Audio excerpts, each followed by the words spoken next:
Maraming salamat. Magandang umaga po, Barangay Kapitolyo. Kamusta po ang mga nag-zumba? Maraming salamat una sa ating barangay, Kap Alex, mga kagawad, barangay staff sa pag-welcome sa amin. Ganun din po sa Vantage, Rockwell, sa pagpapagamit ng espasyo po rito. Narinig po natin ang mga paalala sa atin ni Congressman Roman, ni Vice Mayor Dodot, at sususugan ko lang din po, hindi naman kalakihan yung project natin. Mas malaki yung project natin kung nakaraan, nagpapagawa ng kalsada mismo. Diba, nag-asphalt overlay tayo ng Capitol Drive. Ngayon naman po, ito po ay yung sidewalk drainage natin. Nasa 200 plus meters, linear meters po ito. More or less 220 plus linear meters at a cost of less than 2.5 million. So makikita niyo po yung mga presyohan naman natin, produkto yan ng mga reforma na ginawa natin sa procurement, sa pagbubukas ng public bidding po natin. Pero higit pa rito, lapit lang po ako sa speaker, hindi kinakaya ng signal natin. Higit po rito, gusto namin kunin yung pagkakataon para magpaalala lang din ng konti na habang nag-upgrade tayo, habang ginagawa ng pamahalaan ng trabaho, lahat po tayo bilang mga mamamayan ay may bahagi rin po sa pagpapanatili ng kaayusan, kalinisan ng ating barangay at ng ating lungsod. Alam nyo, nung under construction po ito, marami rin po kaming natuklasan. May mga nakita po tayong establishmento na yung wastewater po nila ay dumidiretso po sa kanal natin. Diretso po. At ito pong sinasabi ko mga establishmento, hindi po basta mga maliliit. Mga sabihin, may puhunan po ito. May kaya po sila.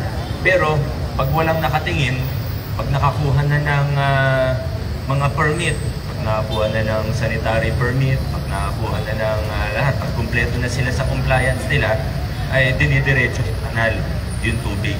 Ngayon po, papasalamat din ako sa barangay sa tulong nila, ating Senro, ating Sanitation Department, magtulungan na lang po tayo at minapaalam po sa lahat na nagsisimula na rin tayo. Hindi lang naman ngayon yung implementasyon natin, pero ngayon po, mas hinihigpitan pa natin yung implementasyon natin. At nung nakaraan nga po, siguro last 2-3 weeks, marami tayong nanutisan din. Bibigyan naman natin sila ng chance na mag-comply, pero kung di po sila mag-comply, magpe-penalty po sila hanggang sa mapapasara po ang kanilang mga negosyo kung di po talaga susunod. Minsan nakakalungkot, ayaw naman natin mag-stereotype o mag-generalize, pero minsan may iba po talaga na kung makakalusot, gagawin po kahit alam naman na nakakasama sa kapaligiran natin, kahit nakakasama sa lahat, sige pa rin ng sige. Meron nga po humirit nung in-inspection po natin, meron daw po isa humirit na ba't dati hindi naman tinitingnan na yan, pero pag binuksan niyo yung kanal sa tapat nila, punong-puno ng sebo at hindi na dumadaloy ang tubig. Napeperwisyo lahat ng tao. Kaya naghihigpit na po talaga tayo at tuloy-tuloy po, asahan nyo po, lalo na sa mga main roads natin. Sa lahat po, pero lalo na sa mga main roads, lalo na sa mga kainan, di ba? Sa mga establishments na alam naman natin na kayang-kaya nila mag-comply sa tamang STP, sa tamang pag-discharge ng wastewater po natin. At aasa po ako sa tulong at suporta ng bawat isa, lalo na sa ating barangay na ginagawa naman po nila, kaugnay din po nito, bukod sa pag-i-inspection natin, pasensya na po sa ating sound system, bukod po sa ating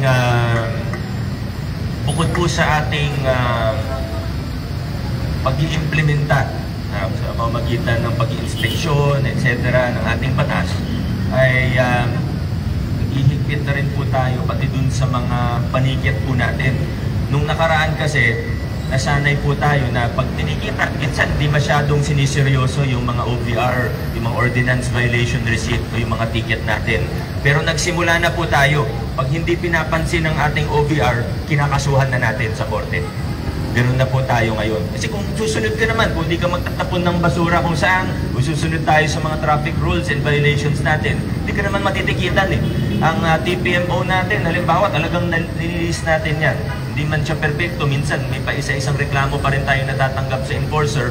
Pero yung mga matatagal na sa Pasig, alam nyo po, totoo, na talagang nilinis natin ang TPMO natin at iba't ibang regulatory agencies and offices po natin, yung offices under the LGU. Kaya ang ginagawa na po natin ngayon, pag hindi nag-comply, halimbawa sa smoking, pag nahuling nagsisigarilyo sa lugar na bawal, alam na, marami pa rin, di ba? Pag nahuli, hindi nagbayad ng penalty or hindi nag-attend ng seminar, kinakasuhan na po natin ngayon sa Municipal Trial Court o sa Metropolitan Trial Court po natin, sa MTC. At naniniwala po ako na sa pamamagitan ng mga effort na ganito, ma-instill din sa atin, masasanay din tayo na sumunod sa mga ordinansa at sa mga batas po natin dito sa lungsod ng Pasig.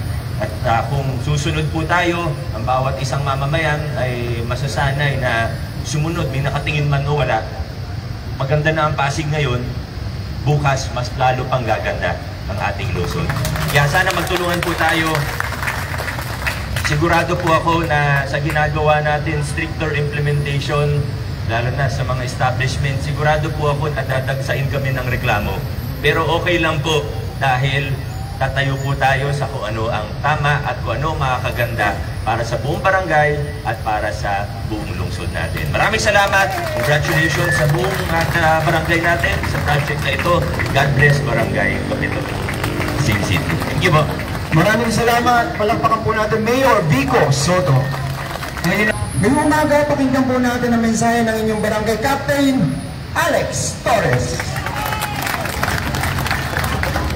Hello, good morning. Kumusta po kayo? It's such an honor na welcome the presence of our good mayor, vice mayor, and congressman, and our city councilor. Nandito po tayo ngayong umaga para sa inauguration ng ating sidewalk, no, at bollards. At nais namin magpasalamat dahil sa pag-improve continuously ng ating mga urban spaces. Alam naman ho natin na isa ho itong batayan, yung pag-improve ng ating mga kalsada sa pag-unlad at sa patuloy na progreso ng ating barangay. Kaya yun, nais mo namin magpasalamat po. Marami na ho tayong pagbabago dito sa barangay. Isa na ho ito doon. At ang barangay ho ay nasa likod lamang ng patuloy nating pag-unlad as a city. Ilang ho, maraming salamat sa atin lahat. Maraming salamat, Cap Alex Torres. Ngayon naman po, pakinggan po natin ang mensahe ng ating Congressman Roman Romulo. Magandang umaga po, hindi ko na po hahabaan. Sa totoo po, sidewalk na naman po talaga yung ating inaugurate. Pero sa totoo, maganda yan kasi may malalakaran. Pero syempre, pag na-turnover na yan, importante po mapangalagaan siya. Siguraduhin naman natin na nadadaanan pa rin ng tao. Kasi minsan, pag na-turnover, ay after 1 week, mapapansin mo, puro tanim na nanonood, kung ano nakaharang, hindi rin magamit yung sidewalk. Kaya umaasa kami, Kap, na sisiguraduhin nyo na maayos at magagamit pa rito. Again, congratulations po. Mabuhay po ang lungsod ng Pasig.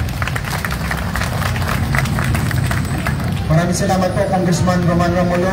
At siyempre, ngayon na po, pakinggan natin ang mensahe ng ating Vice Mayor, Dodot Jaworski. Mayor Vico Soto, Alex Torres, ating mga kagawad na dito, kay Bob Tracy sa Rockwell at sa Vantage. Salamat po sa inyo sa pagpapahiram ng inyong lugar. Of course, ang ating mga residente ng Kapitolyo sa pangunguna ng ating Zumba Girls na dapat ngayon na nagsusumba, ngayon ay napilitan tayo mag-attend ng ating. Pero sandali lang po ito, no?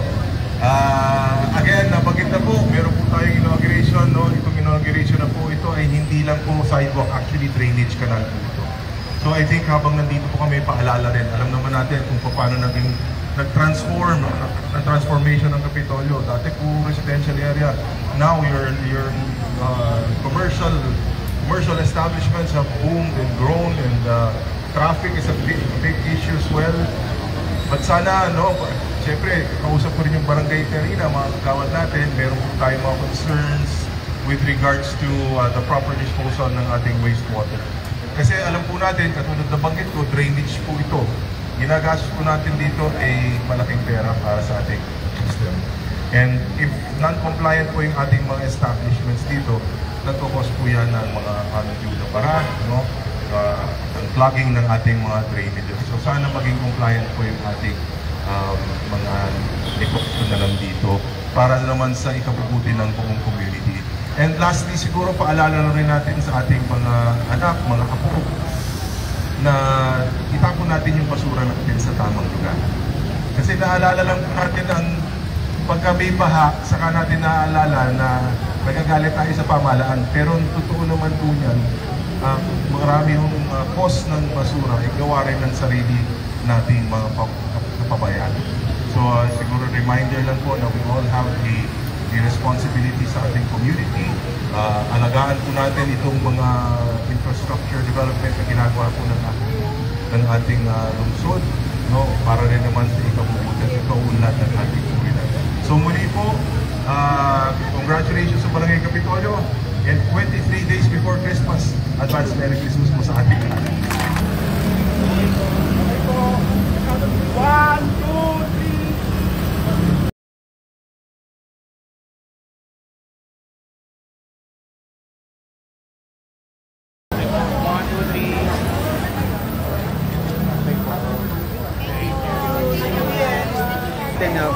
Ang pag-improve ng mga urban spaces natin ay isang senyales ng pagunlad ng at pagprogreso ng ating city, ating lungsod. Kaya nagpapasalamat lang kami kay Mayor Vico, and we'll do our part as barangay officials to maintain the cleanliness of our site. Ayun lang po. Maraming salamat.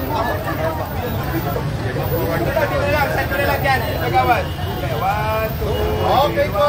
Thank you po!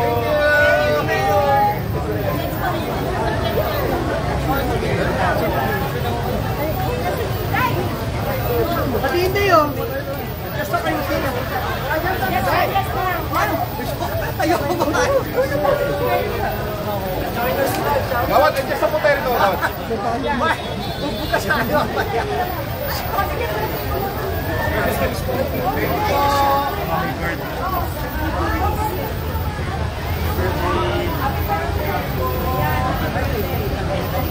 Gawad. Thank you very much po.